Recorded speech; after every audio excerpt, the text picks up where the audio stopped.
예, 안녕하십니까. 원광대학교 한중관계연구원 동부아시아 이문사연구소 김주용입니다. 올해가 대한민국 임시정부에서 독립전쟁을 선언한 지 꼭 100주년이 되는 해입니다. 그리고 한 며칠 뒤에 안중근 의사의 의거가 1909년 10월 26일 날 있게 되죠. 대한민국인이라면 누구나 특히 북한에서도 안중근 의사를 모르는 사람이 없을 정도로 한국 독립운동사에서 가장 걸출한 영웅 중에 하나가 안중근 의사가 아닐까 합니다. 오늘 저는 안중근 의사와 이토 히로부미를 공간을 통해서 바라보고자 합니다. 안중근 의사는 1879년에 태어나서 1910년에 이제 순국하게 되죠. 올해가 안의사 순국 110주년이 되고, 나이로 보면은 이토 히로부미는 1841년에 태어나서 1909년에 죽는데, 이 둘의 나이 차이가 어마어마하게 나지만은 동시대를 살아가면서 동북아시아의 평화를 한 명은 저해하고 한 명은 실현하기 위해서 애썼다는 점이 극명하게 우리가 나눠진다고 할 수 있습니다. 그러면은 왜 안중근 의사는 이토 히로부미를 처단했을까요? 그리고 안중근 의사의 이토 히로부미 처단, 즉 하얼빈 의거만을 많은 사람들이 기억하고 있지만은 안중근 의사가 보다 위대하고 영웅적인 행위를 했다는 것은 바로 중국의 여순 감옥에서의 약 4개월 반의 이른바 공판투쟁입니다. 그러면은 그 공판투쟁을 하기까지 안중근의 이토 히로부미 척살은 어떻게 이루어졌을까요?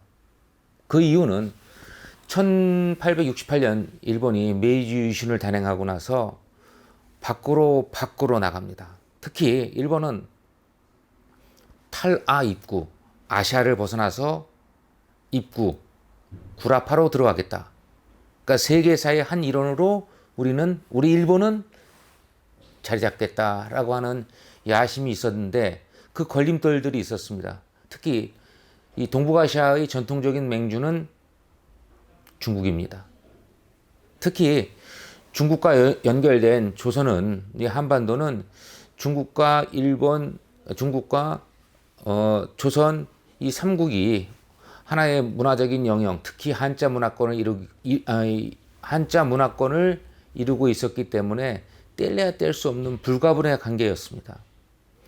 그러다가 1842년 전 남경 조약 이후에 중국이 서구 유럽의 반식민지 상태가 도래하게 되지요.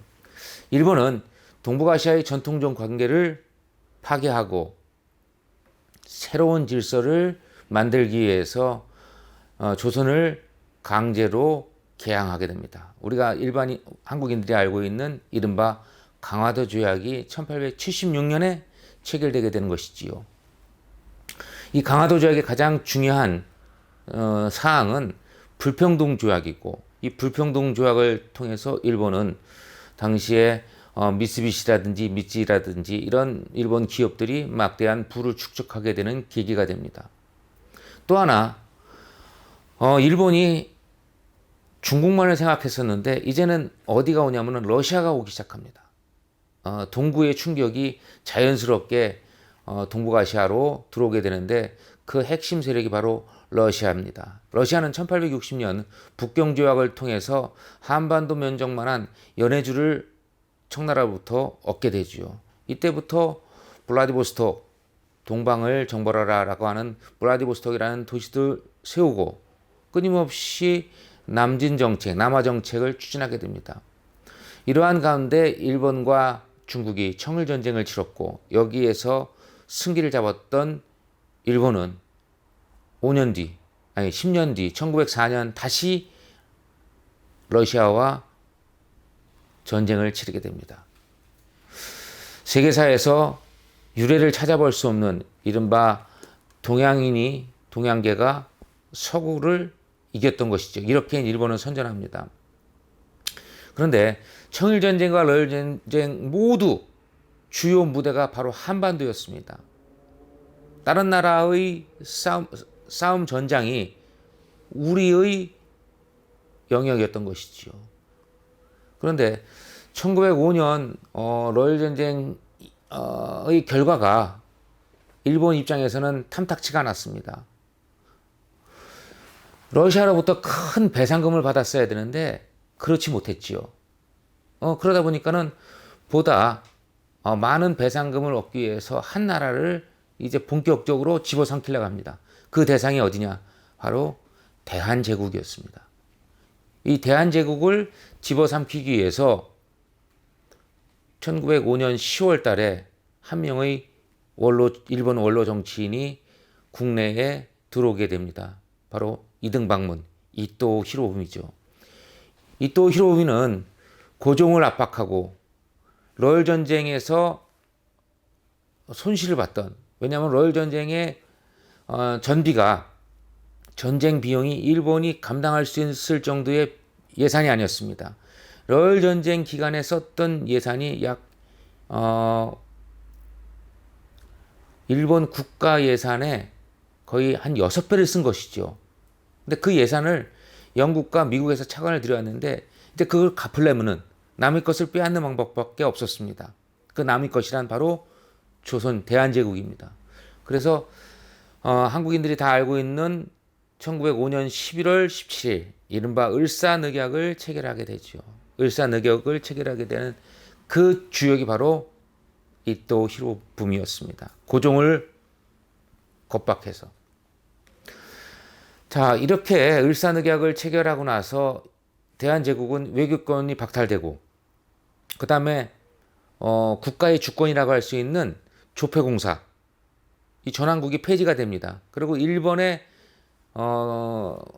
그 제1은행권이 공식적으로 유통이 되니까 1905년 11월 17일부터는 대한제국은 겉멋만, 형태만 국가의 형태고 속내는 이미 사라진 국가라고 봐도 무방할 정도였습니다.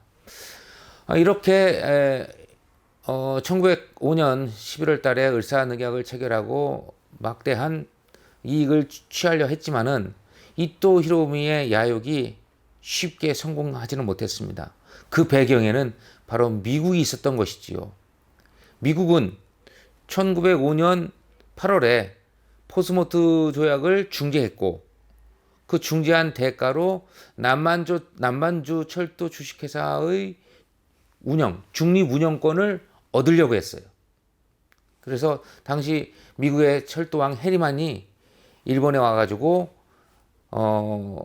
일본 메이지 천황을 또는 일본 내각을 구슬러서 남만주 지역, 다시 말씀드리면 중국의 동북 지역, 만주 지역의 철도 부설권, 철도의 운영권을 미국이 가졌으면 좋겠다라고 거의 확약을 받았어요. 그런데 이 당시에 일본 외상 고무라 주타로라는 사람이 이건 말이 안 된다. 일본군 청년 10만 명 이상이 러일 전쟁 때 죽었는데 그들의 영혼은 어떻게 달래며, 그 다음에 우리가 지금 쏟아부었던 전쟁 비용은 어떻게 감당하겠느냐. 미국의 남만주 철도 중립화는 우리가 수용할 수 없다라고 다시 번복을 합니다. 이때부터 미국의 뉴욕타임즈에 1908년 9년 당시에 미일 개전론, 미국과 일본이 쌈박질을 한다고 해가지고 뉴욕타임즈에 대대적으로 전쟁 예보 기사가 나온 거죠. 전쟁이 일어난 게 아니라 아마 조금 있으면 미국과 일본은 전쟁을 치르겠다 해서 미국에서는 신문마다 미국과 일본의 전쟁 개전론을 계속 보도했어요. 그러다 보니까 일본 입장에서는 외교적으로 어제의 적이 동지가 될 수 있다라고 해서 미국이 지속적인 압박을 가해오니 몇 년 전에 싸웠던 러시아와 손을 잡기 위해서 누가? 이토 히로부미가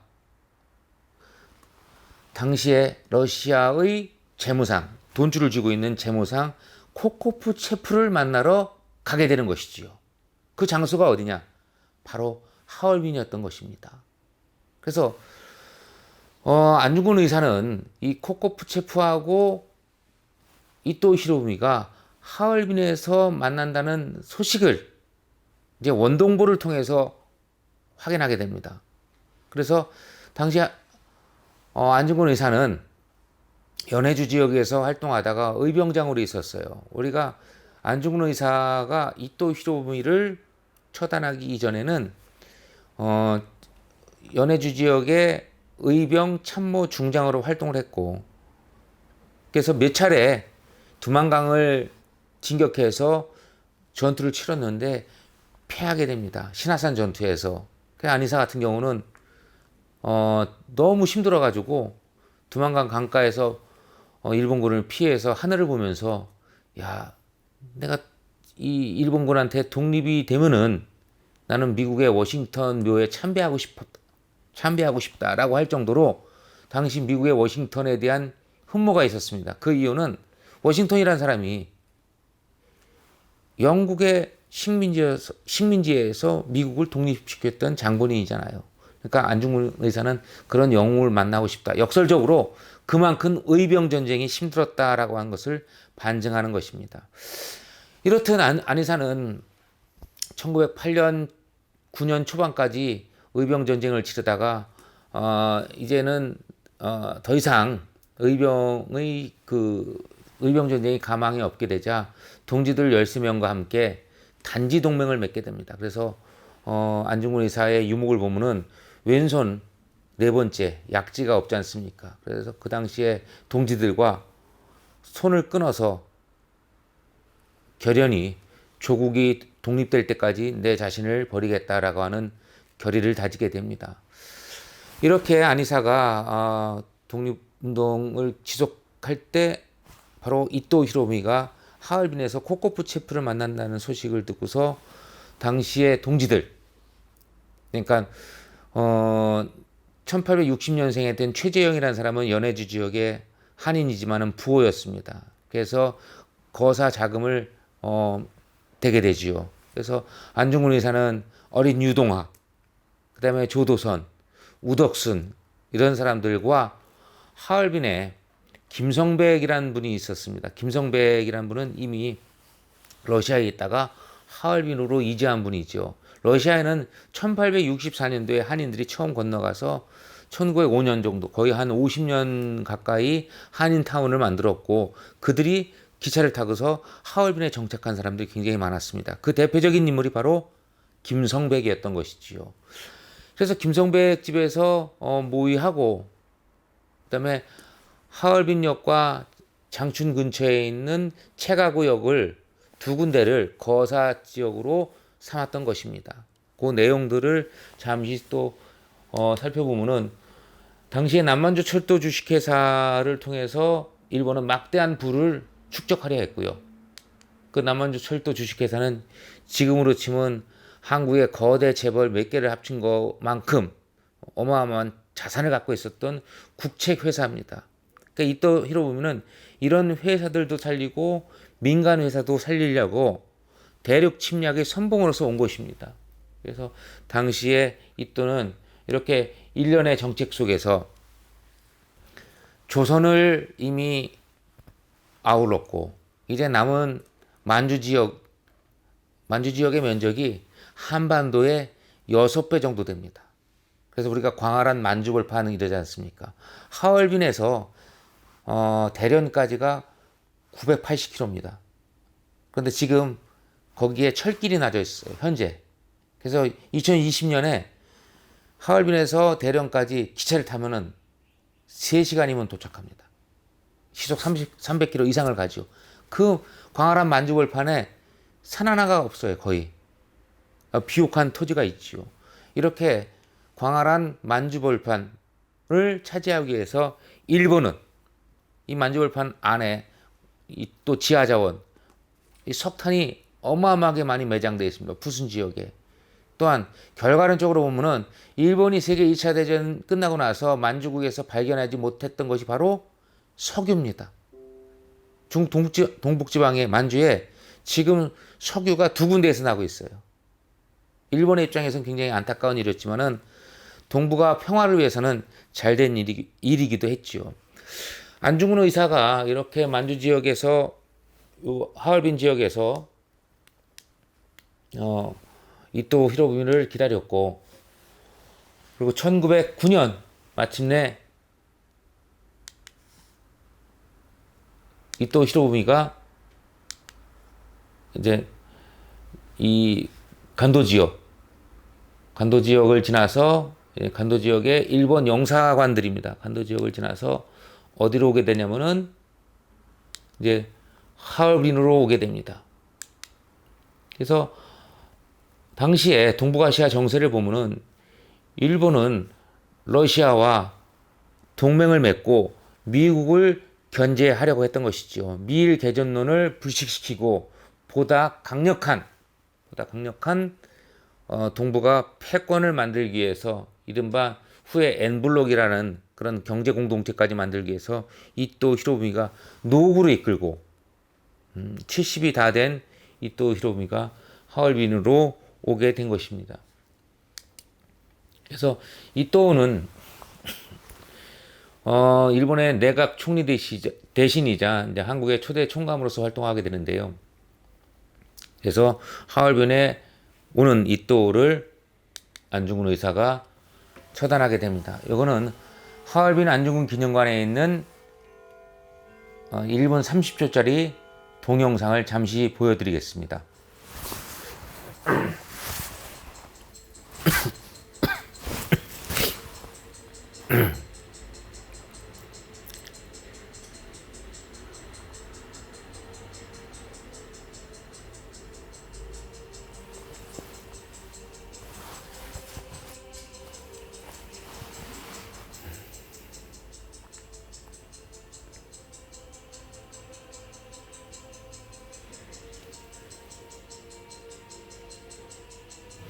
네, 자신의 생명을 버리고 국가의 안위를 지키겠다는 그런 의지로 1909년 10월 26일 9시 30분 정각에 이토 히로부미를 저격했고 그 사건이 세계를 감동시켰다라고 하는 내용입니다.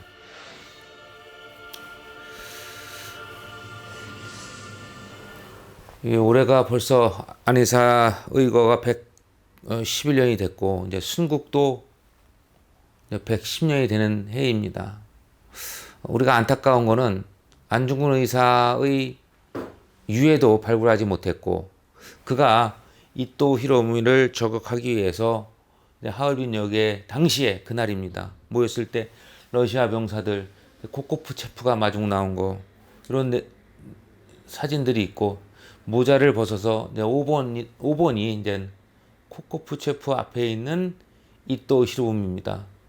그래서 당시에 일본인이 가장 존경하는 근대 정치인을 바로 동양 평화를 저해한다라고 하는 안중근 의사의 의지로 척살하게 되지요. 그래서 안중근 의사는 1909년 10월 26일에 의거도 중요하지만은 그 의거 이후에 7일 뒤에 11월 3일에 여순으로 압송됩니다. 이때 안 의사는 공판 투쟁을 하게 되지요. 그 공판 투쟁을 하면서 쓴 글이 바로 안중근의 초명 안흥칠 역사입니다. 자서전이지요.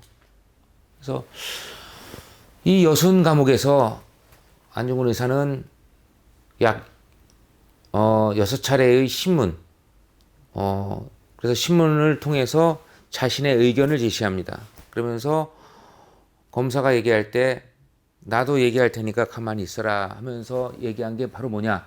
이토 히로부미 죄상 15개 조입니다. 그래서 그 15개 조 안에는 첫 번째가 동양 평화를 해친 것.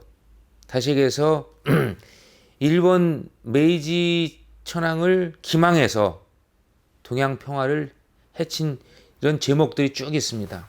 그 안에는 예를 들어서 한나라의 국모인 명성황후를 시해한 것도 다 들어있고요. 이렇듯 그 15개 제목 가운데에서 동양 평화에 대한 게 대부분입니다. 안중근 의사는 이 여순 감옥에서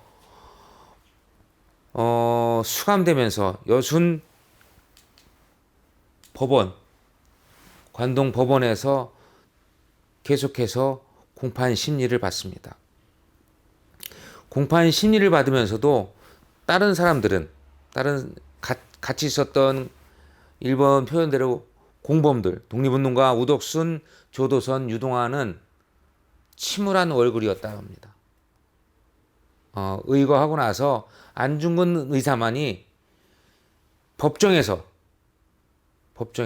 이 법정에 가시면 아시겠지만 이 법정은 이 안중근 의사의 공판 내용이지만은 이 법정 자체가 죄수가 들어오는 통로가 있고 그 다음에 일반인이 들어오는 통로가 있습니다. 지금도 똑같습니다. 죄수가 들어오는 통로는 머리를 숙여야 법정으로 들어갈 수가 있어요.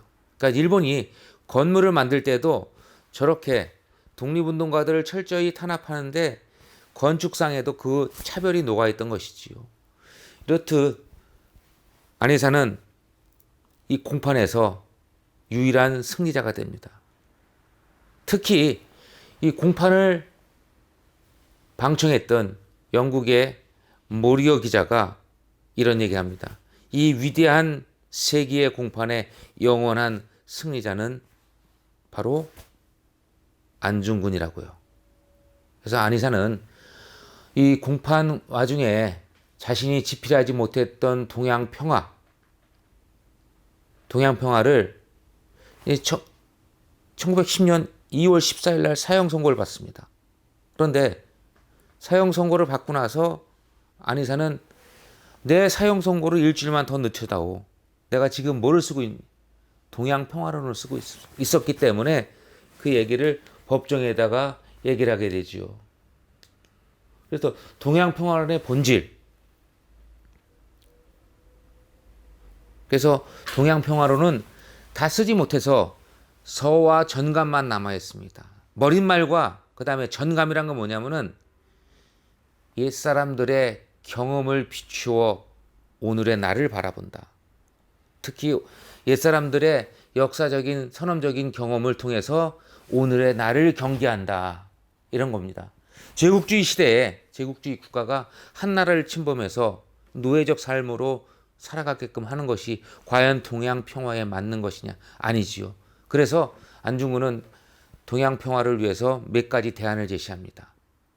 예컨대 한두 개만 말씀드리면 대련항을 한국, 중국, 일본이 공동으로 경영하는 것.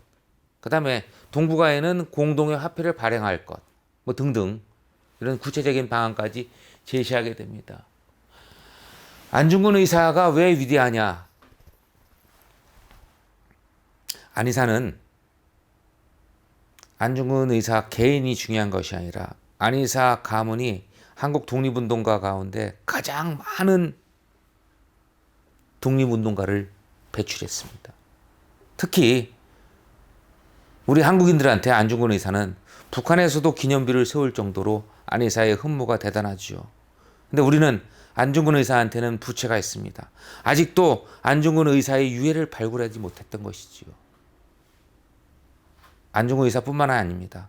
안중근 의사의 어머니 조마리아 여사, 안중근 의사의 동생 둘, 안정근, 안공근 모두 다 그 유해를 아직까지도 발굴하지 못했습니다.